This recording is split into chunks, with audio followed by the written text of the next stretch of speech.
faly miaravanao ry havana. Ianao zay namindrany tompo fo ka tratra izao alahady maraina zao indray dia ndao sika idera ilay tompontsika fa tena zany tokoa izy. Andriamanitra mpamindra fo, Andriamanitra miantra antsika. Dia loary eo anatrehany ny fonao.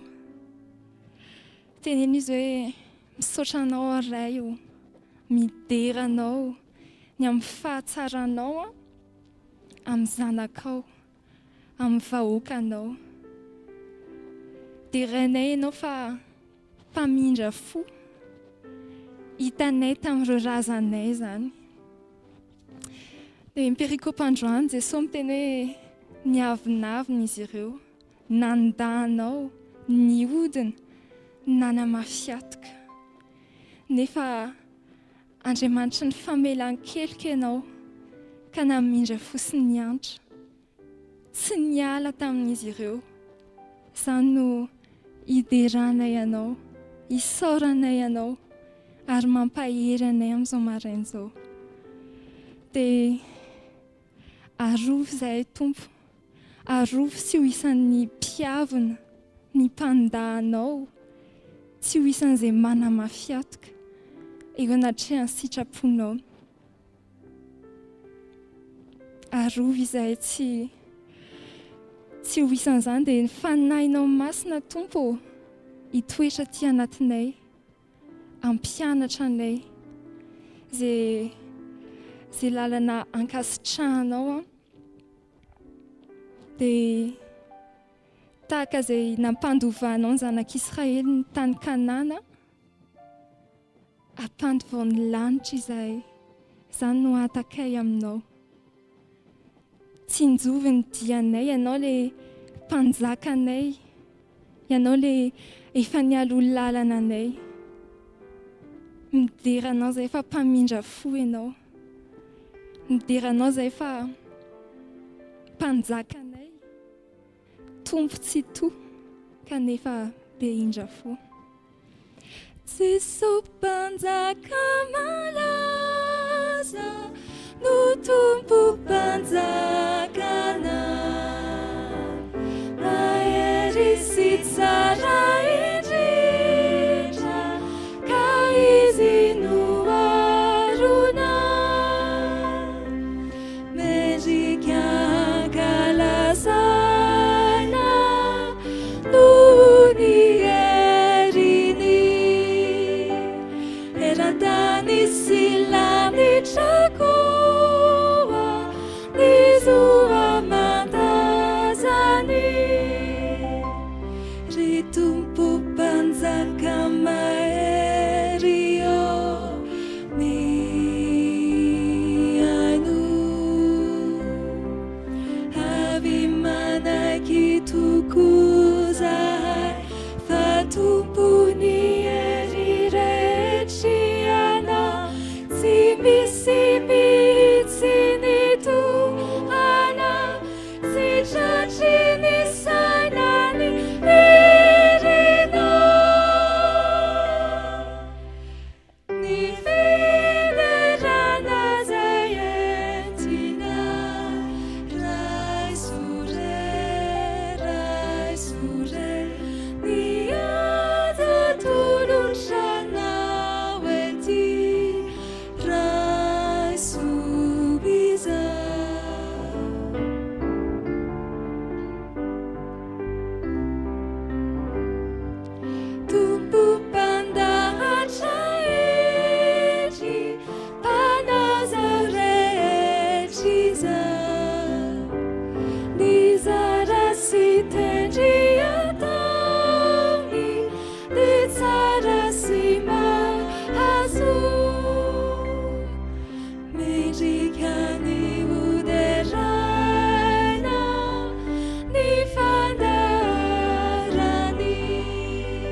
mampirehetraintsika Andriamanitra fa Andriamanitra mpamindra fo izy, fa andeha mbola hidera azy koa isika ny amin'ny fitiavany antsika ry havana. Tena hoe tiany isika ary mbola paty ahivina amin'ny perikôpantsika androany zany. Dia ndao isika anantona ilay iray tiantsika. Manantona anao izay iray mahalala te hideranao, te hisaotra anao ny amin'ny fitiavanao anay, ka naniranao an'i Jesosy Kristy izahay, ilay zanakao lahy tokana, ilay mpanomponao, nofidinao, malalanao, sitraky ny fonao indrindra iray io. Misaotra ny amin'ny naniranao azy, misaotra fa nampitoerinao tao aminy ny fanahinao masina mba hitory ny rariny aminay izy. Misaotra ny amin'ny teniny mba hahafantaranay ny marina ray malalo. Dia ta io izay isaina zany teniny zany. Ta io izay andinika fatratra an'io mpanompo izay nirahanao io. Ta io ny teny izay dinianay mba hanovanay, hanefy anay ray eo. Dia mba ho isan'izay antsonao koa izay hoe mpanomponao, nofidinao, malalanao, sitraky ny fonao indrindra. Dia fanahinao ampitoery mandrakariva aty anatinay, hitarika anay. Ahaizany amin'ny teny ihany koa hoe Jesosy anay io mpanompo izay nirahanao io, ary azahay manolo teny izahay ankehitriny. Misaotra ny amin'ny fitiavanao Tompo, dia ampio izahay hiteny hoe Jesosy anay, ary izahay anao Jesosy, raiso anao izahay. Jesosy sakaizana, Jesosy anay, sady tsy mafy, Jesosy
Jesosy tomponay io, anay ianao ary zahay dia anao. Dia tehirizo aminao zahay mba ho mpanomponao mandrakariva, ho sitraky ny fonao indrindra. Tsy injovy ny dianay ety an-tany ety, mba ho tafahona aminao zahay, ianao ilay mpanjakanay rahatr'izay miala ety. Amin'ny anaranao Jesosy Kristy, amen.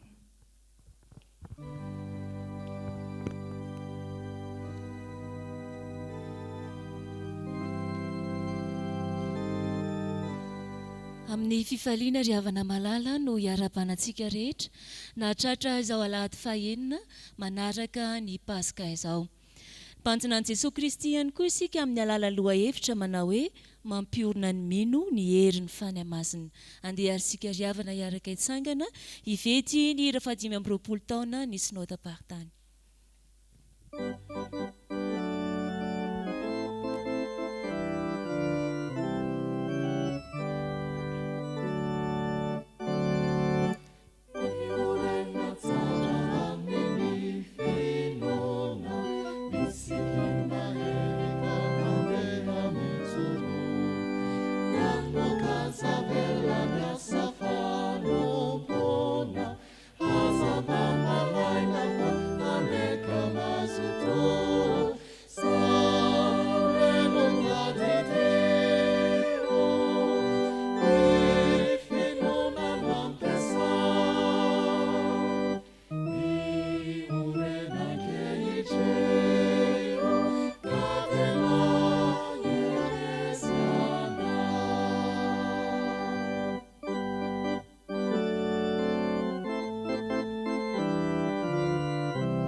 Ry havana malala rehetra ao amin'i Jesosy Kristy Tompo, ho aminao anie ny fahasoavana sy ny fiadanana avy amin'Andriamanitra raisy Jesosy Kristy Tompontsika. Amen. Ho fisaorana sy ho fiderana ny anaran'Andriamanitra dia andeha rahantsika mamaky ny Salamo 7:30, ny andininy voalohany ka hatramin'ny 5. Salamo 7:30, ny andininy voalohany ka hatramin'ny 5, ary ho tohizantsika ny fideranan'ny Tompo amin'ny alalan'ny Fjkm 1:9. Andeha arisika iombona amin'ny fiderana mpanao salamo manao hoe miobio an Jehova ianareo ry olo marina, fa mendrika ataon'ny olo mahitsy ny fiderana. Miderana Jehova amin'ny lokanga, mankalaza azy amin'ny valitory folo, mirafy irambavao azy, mitendre tsara amin'ny feo fifaliana, fa mahitsy ny tenin'i Jehova, ary ny asany rehetra dia matoky avokoa. Tia famarinana sy rariny izy, endrika ny famindrampon'i Jehova ny tany. Amen.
Iaraka ivavaka isika ry havana. Ry Andriamanitra telo izahay iray eo. Tera no asandratray eo anoloan'ny seza fiandriananao. Izahay ilay mpanompo efa nohamarinina tamin'ny finoanan' Jesosy Kristy no manokatra ny fonay, manokatra ny vavanay, mitondra ny fiderana eo anatrianao Andriamanitray. Ankehitriny izay dia mahatsiaro fa ianao ilay Andriamanitray dia mihaino ny fiterenanay mandrakariva, mijery anay araka ny maso miantra ary mandray ny feo anay. Tompo malalo, ianao ilay Andriamanitra ary tsy misy tahaka anao, ka mendrika terina eo anatrianao ny dera sy ny laza ny voninahitra. Manaiky izay ankehitriny fa Andriamanitra mahery anao ary ny herinao dia miseho sy manjaka eto amin'izao tontolo izao. Ry Tompo ray ny any an-danitra, ny teninao dia maharitra mandrakizay aty am-ponay, ary mbola tsy niala taminay mandrakariva ny asa ny fanainao masina izay mandresy lahatra anay. Ko ankehitriny Tompo malalo, indreto izahay manao fanompona eo anatrianao miaraka amin'ny ankonanay, raiso ankasitrahana eo masinao izany. Ary anehoana ihany koa ny voninahitrao sy ny fahatsaranao ary ny fahalebiazanao izay miazona anay mandrakariva. Ry Tompo Andriamanitra io, anao ndera sy ny laza ary ny voninahitra, fa ny fiadananao kosa ne onona tsy amponay mandrakariva. Amin'ny anaran'i Jesosy Kristy Tompo no anaovanay izany vavaka izany. Amen. Ho fangatahana ny fanahy masina dia andeha ataontsika ny hira 770 ny andininy voalohany. 770 ny andininy voalohany.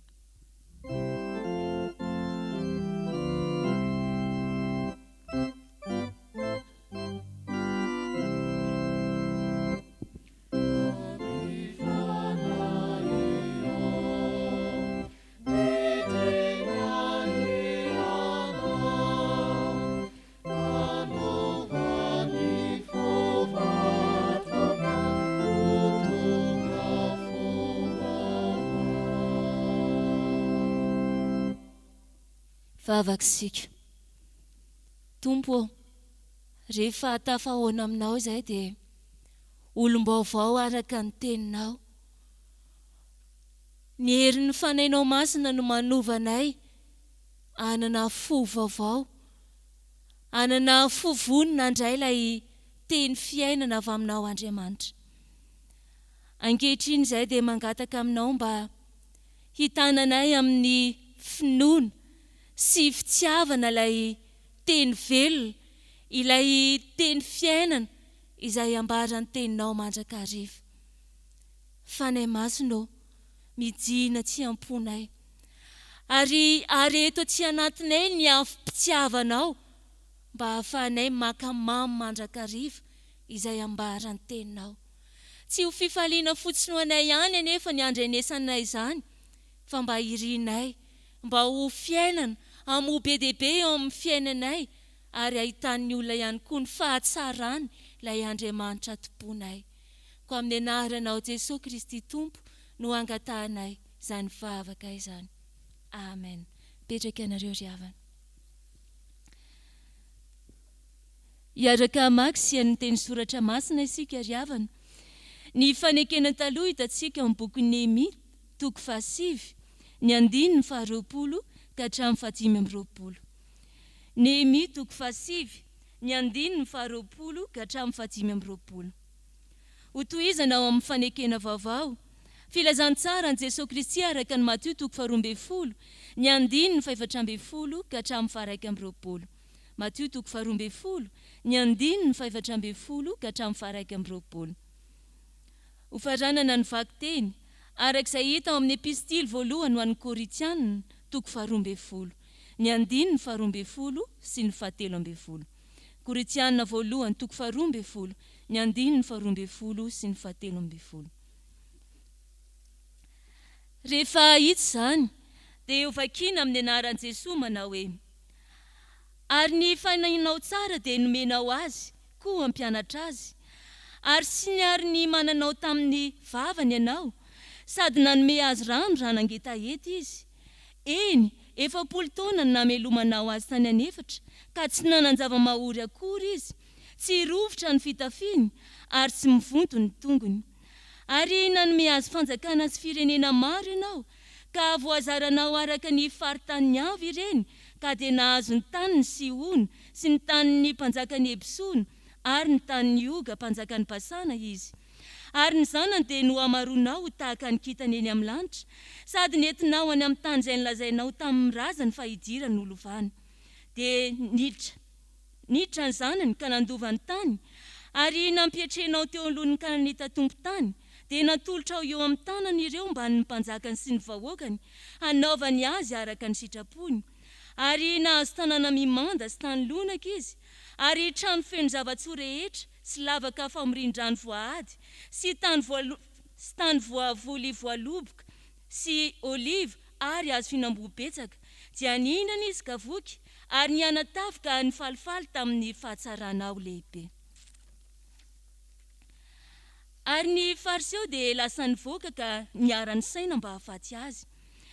Fa Jesosy nalala izany ka dia niala teo, ary nisy olona betsaka nanaraka azy ka dia nositraniny avokoa izy rehetra. Ary nandrara azy izy tsy hanao izay ahafantarana azy, mba hatanteraka izay nampilazaina ny Isaia mpaminany hoe: indro ny mpanompoka izay nofidiako, Ny malala izay sitraky ny foko indrindra apetraka ao amin'ny fanaiko, ary torin-drariny amin'ny jentilisa izy, tsy fanditra na iantso mafy izy, ary tsy hisy andreny fiony any an-dalana, tsy ho tapahina ny volotara torotoro, ary tsy ho vonona ny lain-jiro manentona, ambara-pamoaka ny rariny ho mpandresy, ary ny anarany no hitokin'ny jentilisa. Fa tahaka ny tena iray, anefa maro ny momba ny tena, ary eo rehetra momba ny tena ireo na dia maro ary dia tena iray ihany, dia tahaka izany koa Kristy. Fa fanahy iray ihany nanao bapatisantsika rehetra ho tena iray, na jiosy na jentilisa, na andevo na tsy andevo, ary sika rehetra dia efa nampisotroana ny fanahy iray. Amen.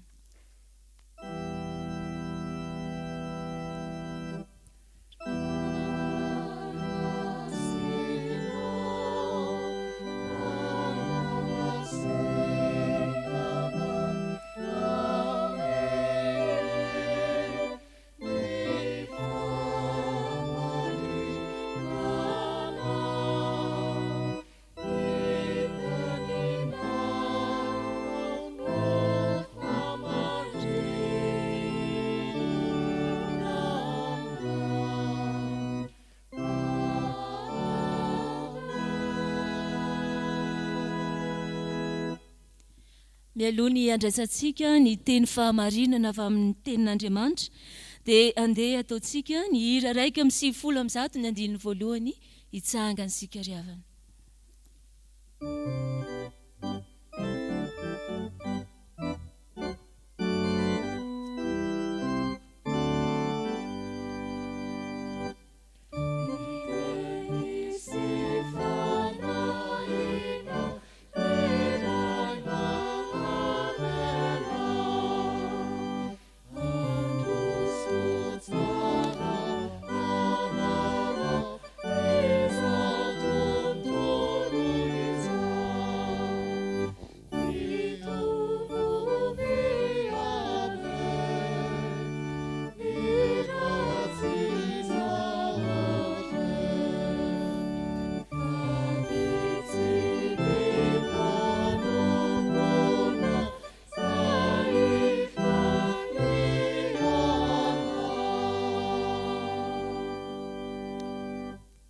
Petraka amin'ny fiangonana.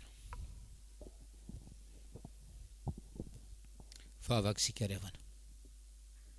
Tompo malalo, ndreto izay fiangonanao tsy mitsahatra ny miteranao sy mankalaza anao noho ny fahasoavanao aminay. Faly izahay tamin'ny alakamisy teo, na tsiaro sy nankalaza anao no nampiakaranao an'i Jesosy any an-danitra eo an-tanana ankavananao, nanaovanao azy ho tompo sy mpamonjy ary tompony tompo ary mpanjakany mpanjaka. Tena faly izay mahatsiaro hoe ay tsy mandeha anjambany izao tontolo izao, fa eo ambany fiadidianao. Ary faly indray izay anio miandrandra anao, miandrandra ny fanahy masina izay natolotra ho anay, izay natolotra Jesosy anay tamin'ny Pentekosta.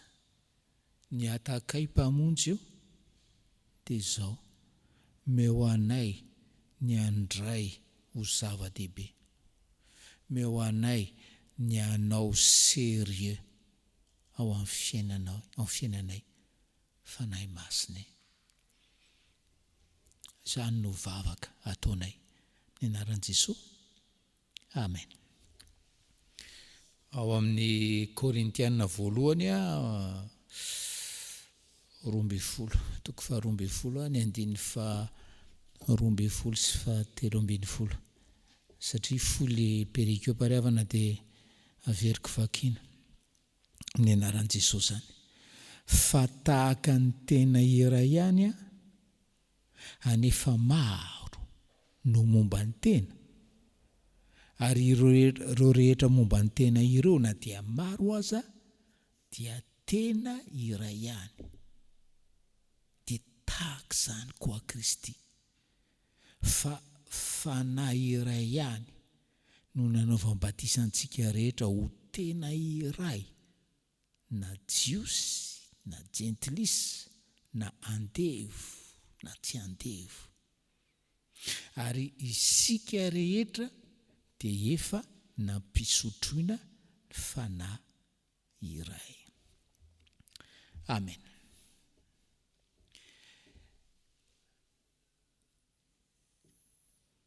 Manoratra todika amin'ny fiangonana tao Korinto ny apôstôly Paoly. Zany Korinto zany dia pôro, ary tahaka ny tanàna rehetra misy pôro dia tena hoe tanànan'ny fikorosoana ara-panahy zany tanàna misy pôro zany. Ary dia hita taratra tao amin'ny fiangonana zany problema moraly tao amin'ny tanàna Korinto zany. Nisy fahavetavetana tao am-piangonana, nisy fizarazarana tao am-piangonana sy ny tahaka izany. Nisy tsy fitovian-kevitra ara-teolojika ara-panahy tao am-piangonana. Da ozy izy Paoly tena iray ihany, tena iray ihany ianareo. Dia amafisin'ny 7:20 ao amin'ny toko 12 teny hoe ianareo ho any tenan'ny Kristy. Le hoe tena iray ihany, tsy hoe tena iray nareo hoe vous êtes un, fa vous êtes un corps, tena iray. Sika menakavy dia tena iray, tenany Kristy. Averikely hoe tena iray ihany isika, nous sommes un seul corps, ary tenany Kristy. Le afatra riavana amin'izao alahady zao teny hoe raha mijery ny tenany Kristy, sika zany, sika tenany Kristy, nous sommes le corps du Christ. Raha mijery ny bikany Kristy dia ina zavatra ho hitany eo. Zany le afatra androany. Raha mijery ny bikany Kristy, zasy ianao bikany Kristy, zasy ianao ny tenany Kristy. Asa zay ho tadidinao amin'ity toriteny ity, fa zay no afatra androany. Raha mijery ny tenany Kristy, raha mijery ny bikany Kristy, za ianao samy mpijery bika isika. Zay ny apôstôly Paoly amin'ny Efesiana 1 dia manazava tsara an'izao zavatra zao hoe Andriamanitra nametraka any Kristy ho lohany, la tête. Manapaka ny zavatra rehetra ho an'ny fiangonany, zay tenany. Efesiana 2:20. Lohantsika rehetra zany lohantsika any an-danitra, fa isika tenany ety an-tany. Zany no ambarany soratra masina ry havana. Dia ozy izy tsika atao hoe any an-danitra any rehefa mijery ny bikany, rehefa mijery antsika tenany Kristy, dia faly ve izy sa malahelo? Zay le afatra ho androany havana. Fa inona ny zavatra tediavin'ny Kristy amintsika ry havana? Tediavin'ny Kristy amintsika fiangonana, zavatra tokana ho tena iray, ou un seul corps. Zany mandrasany amintsika ry havana. Ahoana raha no atratrarana zany tena hoe firaisan'ny tena zany? Ny 13 ry havana no manampy antsika malen'izany fanontaniana hoe ahoana ny mahatena iray antsika reto hoe dia hoy ny 9:7 hoe fa fanahy iray ihany no nanaovam-batisantsika rehetra ho tena iray.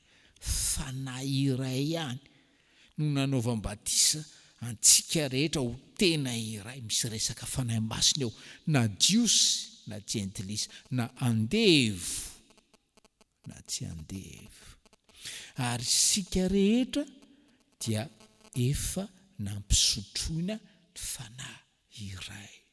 Ny olona ry havanao kapabla amiroso amin'izany sitrapon'ny tompo hoe tena iray izany. Dia olona mahatsiaro fa efa natao batisa tamin'ny fanahy masina, efa natao antsika rehetra efa natao batisa tamin'ny fanahy masina, fa misotro mandrakariva fanahy. Misotro ny fanahy ve ianao? Misotro ny fanahy ve ianao? Misotro ny fanahy ve ianao? Taditsika le tantaran'i Jesosy fanena tamin'ilay vehivavy Samaritana, Jaona 4:4. Dia hoy izy Jesosy amin'ilay vehivavy Samaritana, tonga natsaka. Dia midinika eo izy, manao dinika pastoraly. Dia hoy izy Jesosy amin'ilay vehivavy Samaritana, fa na iza no hisotro ny rano izay omeko azy dia tsy angetaeta mandrakizay. Na iza no hisotro ny rano izay omeko azy dia tsy angetaeta mandrakizay. Ry havanao, anaty vanim-potoana tena faran'izay manahirantsika raha sika malagasy no resahana. Ny olona manam-bola ihany tsy mahita hoe sahirantsika malagasy.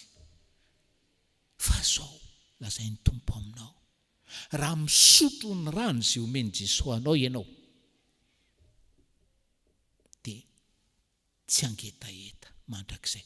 Tsy angetaeta hoay lety ny olona mitovitovina amiko izao mba efa ohatran'izao, ny havanay izao mba efa ohatran'izao, za ty mbola ohatran'izao.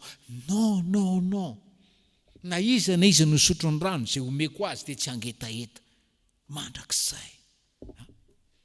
Dia toy izany Jesosy, fa ny rano izay omeko azy dia ho loharano miboiboika ao anatiny, ho fiainana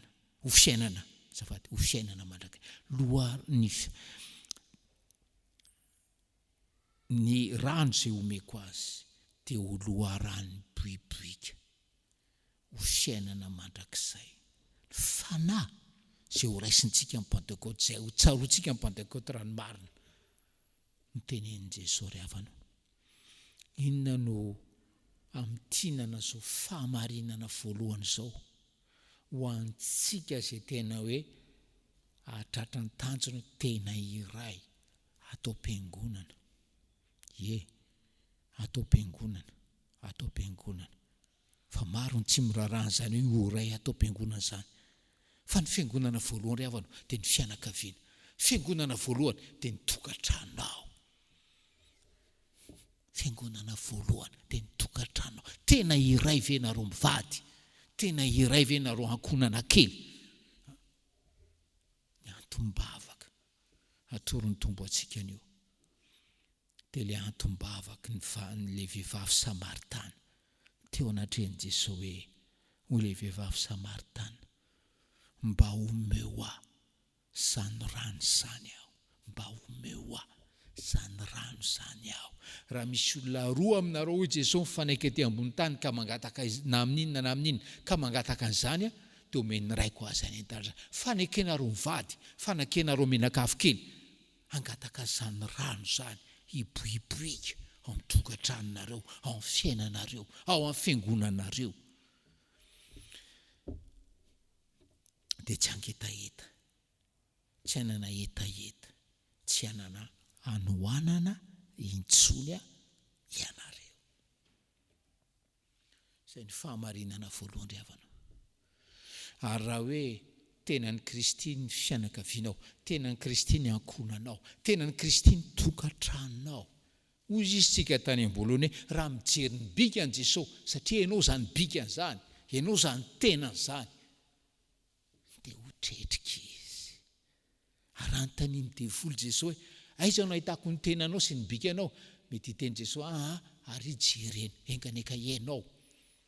Izany tenen'i Jesosy hoe atsy ianona jerena.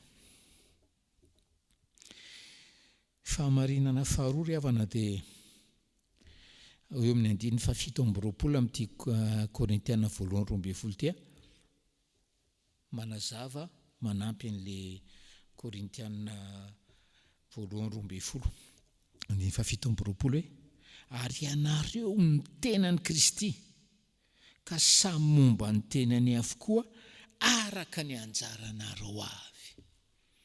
Ary ianareo ny tenan'i Kristy ka samy momba ny tenany avokoa araka ny anjaranareo avy.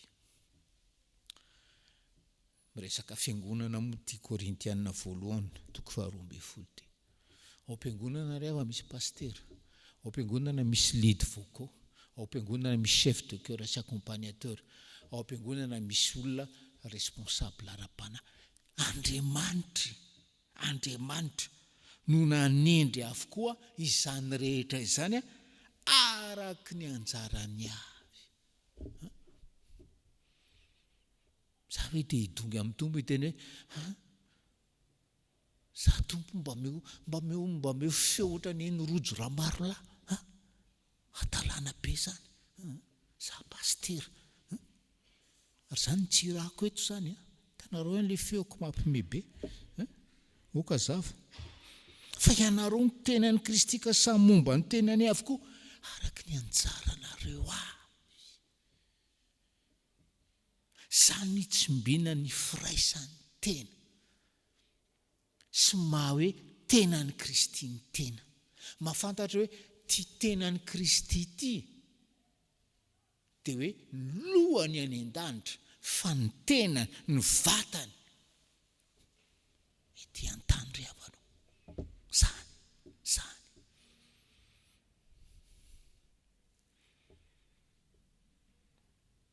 fa verina indray fiangonana voalohany satria resaka fiangonana amin'ity 1:12 ty dia ny tokantrano, ny ankohonana.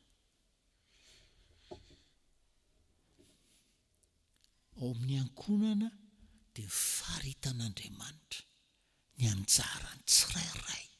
Zany io. Raha mbola hoe ankohonana kristiana, raha mbola hoe tokantrano kristiana nentina teto amin'ny altara teto ry havana, Andriamanitra mamaritra hoe zao ny asan'ny lehilahy, zao ny anjaran'ny vehivavy, zao ny anjaran'ny zanaka, ary ajao zany ry havanao. Dia eo dia lasa saina ihany.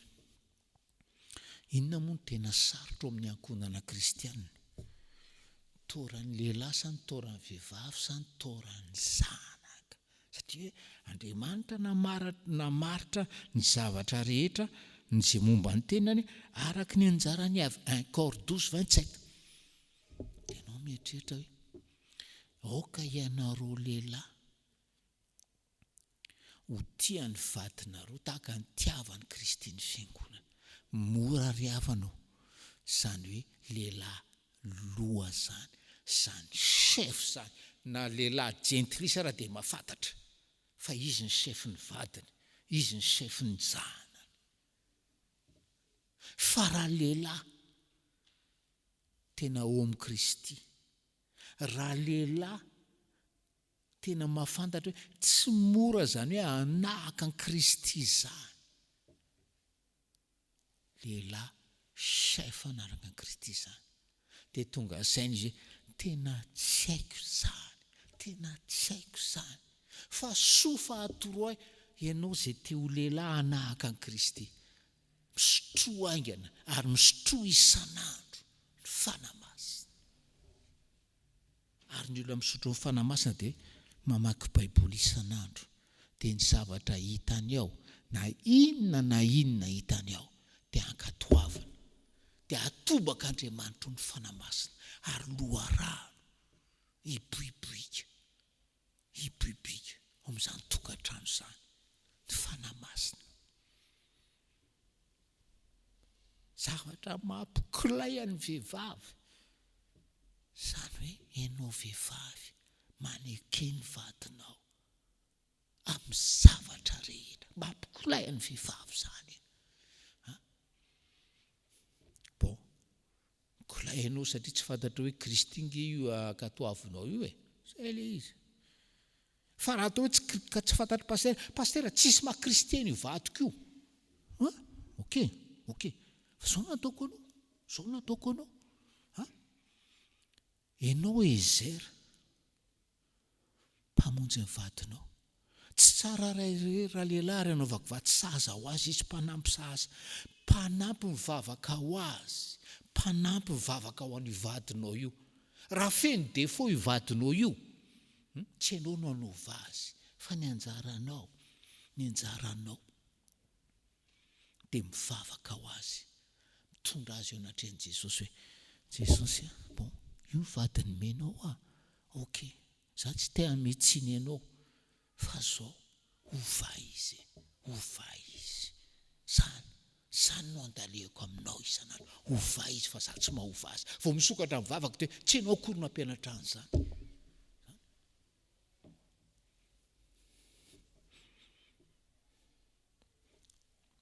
Sika tenan'i Kristy, momba ny tenany avokoa sika araka ny anjarantsika. Eo koa ianareo zanaka, possible mihitsy ary tena hoe mihamaro ny ka ohatran'izany.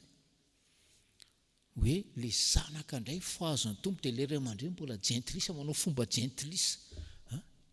Zao no lazaiko anao tanora.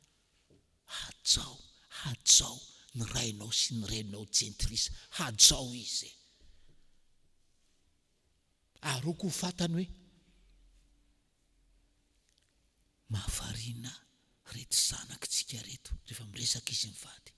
Manao an'izao tsika nefa fatra-pananja tsika izy. Zany no hitaomanao azy ao amin'ny tombo.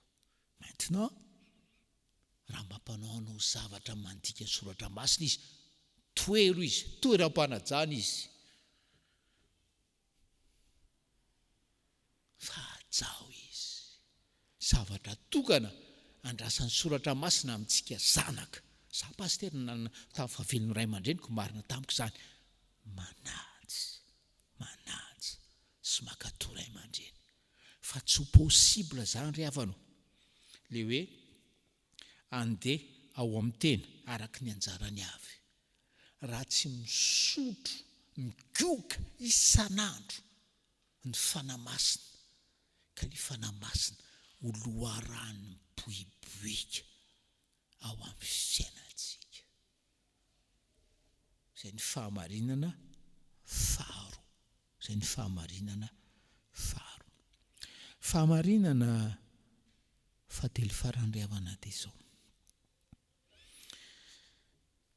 Soratra masina dia miteny hoe eo amin'ny 4:14, 1 Cor 12:14. Nefa ny momba ny tena tsy iray fa maro. Nefa ny momba ny tena tsy iray fa maro. Izao moa anatin'ny corona isika, fa talohan'ny corona isika isotry fitiavana 1500, 1600, 1700 isana alahady maraina ato amin'ity fitandremana ity. Dia hoy izy Paoly hoe tsy iray tsika fa maro. Inona ndika le maro? Samihafa fiaviana, samihafa tantaram-piainana. Fa iray ihany tsika na dia zany ary. Iray ihany sika na dia zany ary. Marina zany amin'le mpiangona 1500, 1600 vorian'ny tompo ato isana alahady maraina. Fa marina zany aminareo vady. Tena iray nareo nefa samihafa ry havanao. Ary ny fanadinoana an'izay hoe samihafa nareo, samihafa ny tantaram-piainanareo, ny mampikotrana indraindray ny tokantranonareo, ka tsy hatratraranareo. Izany hoe tena iray izany. zaraiko ry havana ty fiteny amin'ny dinika mariazy ty. Ampatsaheviko ndreo mpivady izay mandalo dinika mariazy any manana fanamasinana mariazy ao aminay ny hoe nisy mpampianatra anay anankiray izay nanoratra boky tsara be. Ny titre le boky dia hoe l'absolu dans l'histoire. L'absolu dans l'histoire. Inona ny dikan'izany? Ny hafahafa le titre fa mazava be le izy. L'absolu dans l'histoire. Inona mahatonga le absolu? Hazavain'le mpampianatra le mpanoratra hoe ny olombelona rehetra raha voateraka arakaraka ny tombony dia mieritreritra ny fiainana anatin'ny fahazazana, anatin'ny fahatanorana. Rehefa tonga fotoana izy dia mieritreritra zao ny fiainako, zao mba tiako amin'ny fiainako. Amin'izy adolescente dia ohatran'izao sy ohatran'izao zany tiako fiainako zany. Afaka baka dia za zao hanao fianarana ohatran'izao dia avy eo rehefa ingénieur sy ny karasana dia mahazo asa ohatran'izao dia hanana trano ohatran'izao dia hanambady ohatran'izao dia hanana zanaka ohatran'izao. Ary iny hoe idéal mpiainana iny ozy izy le mpanoratra, iny idéalna fiainana iny, iny nofinofina fiainana iny. Arakaraka ny androson'ny taona dia manjary absolu fa tsy hoe nofinofy na revirevy intsony. Ary zany masarotra ny mampanambady olona efa any 4 taona na 15 taona. Lasa tena hoe henjana be ohatran'ny vato. Zany nofinofy zany. C'est l'absolu. Fa ozy izy l'absolu dans l'histoire. Dans l'histoire satria ianao io tsy monina any amin'ny île déserte, tsy monina any anefitra ianao, fa monina fiarahamonina ianao zay amina olo-kafa zay mba manana ny absoluny ihany koa. Ary zay marina amin'ny fiarahamonina, zay marina amin'ny société ho ilay mpanoratra, marina ao amin'ny couple, marina ao amin'ny tokantrano. Ireo olona anankiroa mitokantrano ireo samy manana ny absoluny. Ary zany mampikotra anazy satria tsy tonga hatrany izy hoe za manana ny absoluko, vadiko koa manana ny absoluny. Zay le izy ry havana. Ary zay mahatonga Paoly nefa ny momba ny tena tsy iray fa maro. Maro le absolu eo izy Paoly. Zay le izy. Fa zao ry havana.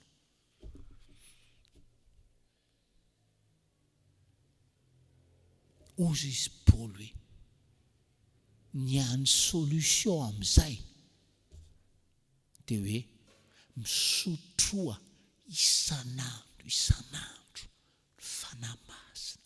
Misotroa isan'andro ny fanamasina. Ankatoavin'ny teny, maneken'ny tomponao, maneken'ny lohanao any an-danitra, ianao tena ny ety an-tany. Zany ny solution amin'io. Fa raha tsy isotro ny fanamasina isan'andro ianao, ho potika io tokantranonao izay efa marary io e. Zany ny réalité zany. Zany ny réalité. Fa rehefa isotro ny fanamasina isan'andro ianao. Ny fanamasina araka ny Galatiana 5 fanahy ny fandeferana, fanahy ny faharipo. Dia hanana faharipo ianao anatrehany toetra ratsy ny vadinao, io anatrehany ditra ny vadinao, io anatrehany toera tsy zaka ny vadinao. Possible zany raha misotro fanamasina ianao. Andefitra ianao amin'ny zavatra rehetra, andefitra ianao amin'ny zavatra tsy andeferana satria miboiboika ao anatinao fanahy ny fandeferana. Dia ho tena iray ianareo mivady sy ny zanakareo. Ary tetrika Jesosy any an-danitra any rehefa mijery ny bikany.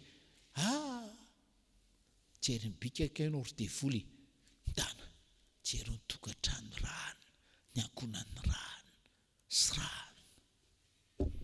Izay ny havatra ho antsika androany. Tena mahavariana ny tompo ry havana. Rehefa miteny izy hoe isika no tenany ety an-tany. Ary zava-dehibe nge zany hoe tena zany, zava-dehibe ke zany hoe corps zany. Tsisy mahafantatra zany fanahin'ny sonofo zany, tsisy mahafantatra zany. Fa ny tenany no hita, ny tenany no anambarany toetrany amin'ny olona izay mifanerasera amin'ny fiarahamonina sy amin'ny fiangonana. Ary le tenantsika imparfait no ampiasain'i Jesosy anambarany ny tenany. Izy any an-danitra fa ny tenako, tenanao, tokantranonao ny ankonanao no anambarany Jesosy. Maizy azy. Dia ny tompo ry havanao no hiasa ao aminao, amin'ny tokantranonao, amin'ny ankonanao, mba hoe ankonana tena iray, ankonana anambarany lohany sy any an-danitra. Ho voninahitry ny tomponao ary ho fahasambaranao. Amen.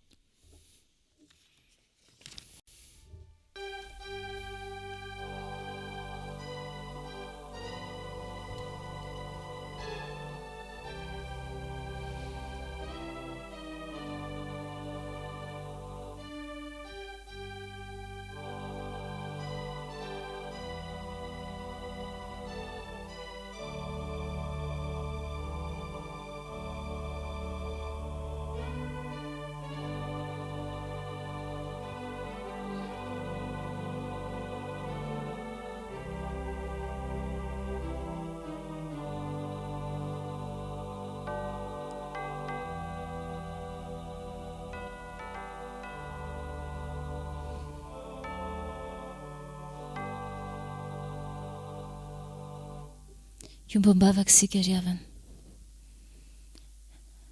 Andriamanitra arainay any an-danitro, indray manahoana loatra ny fitiavanao anay tsirairay avy. Indray ny atsaran'ny fitiavanao tianao aseho amin'ny ankonana tsirairay avy. Fa anio ianao dia nampahafantatra fahamarinanao anay indray, mba hiainanay, mba hanananay ankohonana vontony fahatsaranao Andriamanitra, ankohonana iray miaina sy mivelona araka ny teninao Andriamanitra. Misaotra fa fiainana be dia be no tianao omena ny ankonana tsirairay avy. Ary ankehitriny izay dia faly misaotra anao ilay Andriamanitray, noho ianao izay manome anay ilay fanahy tsara avy aminao, fanomezana sarobidy ho anay izany. Ary tianao izay handray izany, higoka izany, mba tsy haharovanay tokoa ny adidy, ny andraikitra, ny anjara sahaza ao anay eo amin'ny ankonana izay nametrahanao anay. Tompo malalo, naseho anao anay teo androany, fa tianao izay mba ho tena iray, ary tianao ihany koa izay hibanjina anao Jesosy Kristy ilay lohan'ny fiainanay, ary hamantatra ny tenanay fa tenanao Jesosy Kristy izay. Tompo, hifony anay eo anatrehanao, izay tsy nanahafanay anao tamin'ny toetra, tamin'ny fanao rehetra. Hifona anay ihany koa eo anatrehanao ny amin'ny raim-pianakaviana rehetra izay tsy nahatanteraka ny andraikitra maray azy ho mpitarika ny ankonana rehetra. Hifona anay eo anatrehanao ho an'ireny mpianakaviana rehetra izay tsy manaiky ny tenao an'Andriamanitra izay tsy mivelona ao anatin'ny tenao Andriamanitra. Ary mifona ihany koa izay ho an'ny zanaka rehetra izay be fahamaliana, izay tsy mankatory aman-dreny ary izay mbola mandeha amin'irehak'izao fiainana izao. Tompo malalo, aza lavinao ankehitriny ny fifonanay sy ny fanatonanay anao. Mijereanay. Ary vonina izay ankehitriny andray ilay fanahinao ampijirina aty anatinay aty, hiboboka aty anatinay aty, mba hazonanay fiainana. Dreto izay mangitahita fatratra anao Andriamanitra. Dia sasao amin'ilay ranao izay diovy izay. Ary ny fiainanay rehetra dia irinay mba hatarafana ny fahatsaranao Jesosy Kristy. Mba hatarafana fa iray izay ao aminao ilay Tompo Andriamanitray. Dia vonjeo izay Tompo malalo, ary aoka ianao andray anay eo an-trantranao noho ny amin'izany fibebahana ataonay tsirairay avy izany. Ko amin'ny anaran'i Jesosy Kristy ilay Tompo, ilay mpamonjy anay, ary ilay mandray anay sy mitondra ny feon'ny fitarainanay eo ankavanany iray no anaovanay izany vavaka izany. Amen. Ry havana malala, ho antsika izay nibebaka marina tokoa mitsangana, fa manana teny soa mahafaly omenanao indray ny Tompo ankehitriny. Fa hoy ny soratra masina, satria ninoanatra ianao ka nanetry tena, izaho efa niaina. Fa fahasoavana namonjena anareo amin'ny finoana, ary Kristy no fihavanantsika izay naharay antsika ho tena iray ka nandrava ny hevitry ny fisarahana rehetra. Amen. Ambara amin'ny anaran'i Jesosy Kristy Tompo ary havana, fa voavelany elikao noho ny anarany masina, midera ny Tomponao.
Ry havana malala, aoka ary sika hiara-iaika sy hanambara ny finoantsika amin'ny alalan'ny fanekempinoana apôstôlika. Mino an'Andriamanitra iray tsy topa, hanao ny lanitra sy ny tany aho, ary mino an' Jesosy Kristy sanan'ilay tokana tompontsika, izay nitovitonina tamin'ny fanahy masina, nateraka Maria Virjiny, nijalina ny napaka Pontio Pilato, nombona tamin'ny hazo fijaliana, maty ka nalevina, nidina tany amin'ny fiainatsika, nitsangana tamin'ny maty tamin'ny andro fahatelo, niakatra ao any an-danitra, mipetraka eo ankavanan'Andriamanitra iray tsy toa, avy any haviny tsara ny velona sy ny maty. Mino ny fanahy masina aho, ny fiangonan'ny olona masina manerana izao tontolo izao, ny fiombonan'ny olona masina, ny famelan-keloka, ny fitsangana amin'ny tena amin'ny maty, ary ny fiainana mandrakizay. Amen. Misaotra ny Tompo isika ry havana. Afaka mamarana zao Fanompoam-Pivavahana zao ny FFPM 736 ny andininy voalohany. Mba taionao ry Jehova no ataontsika alohan'ny afatra sy ny tsodrano ny andininy fahatelo orin'ny tsodrano.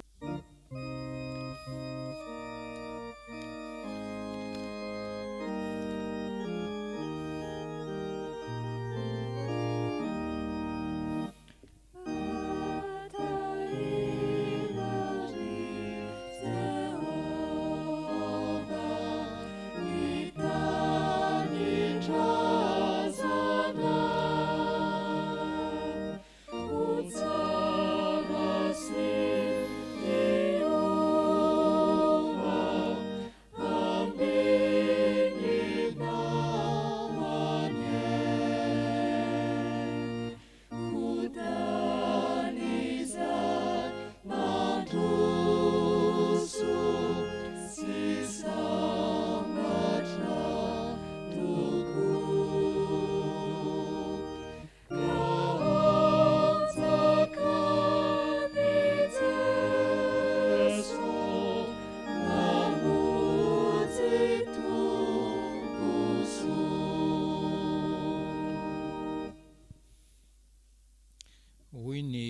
apôstôly Paoly ry avana ao amin'ny Korintiana 1:12 eo amin'ny 9:4 amin'ny anaran'i Jesosy. Raha mijaly ny anankiray amin'ny momba ny tena dia miara-mijaly avokoa izay rehetra momba ny tena. Raha maka ohatra faran'izay tsotra, eo zany le tena iray, eo le corps anankiray, anoharana ny fiangonana, anoharana ny tokantrano, anoharana ankonana. Hoe raha mijaly ny anankiray momba ny tena dia miara-mijaly avokoa. Ndeha atao hoe voakapoky ny marotoa raha namantsika zavatra ty tanako ty, voakapoka miara-mijaly avokoa izay rehetra momba ny tena. Tonga dia ozy izy ny vavako marary, ozy izy ny masoko, izy tsy miteny le maso fa latsadrany maso naturel be zany ry havanao. Raha mijaly ny anankiray momba ny tena dia miara-mijaly avokoa. Ny foko mety ketraka, hoay dia ahoana ny anaovako an'izao? Enganeka ho zany ny tokantranontsika, ny ankonantsika, ny fiangonantsika. Raha misy anankiray mijaly dia miara-mijaly avokoa. Ka ny mpampijaly ho tonga saina hoe hoay, ay ve za mpampijaly ty vadiko ty, mpampijaly ny zanako. Le mijaly indray, le mijaly indray. Dia hoe tena hoe isotro an'le loharano boiboika ka hanana hery hitondranam-bavaka le mpampijaly hoe tompo, tompo, arovy ny foko, tsotratry ny fankidipo sy ny fankalana, ary ianao anova ny fony io mpampijaly io. Tanteraka aminareo aneny tsotra an'izay tononona. Ny anaran'ny tompontsika, mitahy anao ny tompo ka miaro anao, mampamirapiratra ny tavany aminao ny tompo ka mamindra fo aminao, manandratra ny tavany aminao ny tompo ka manome anao fiadanana. Amen.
Petraka amin'ny fiangonana, miara-mivavaka, mangina, misaotra an'Andriamanitra isika ry havanao.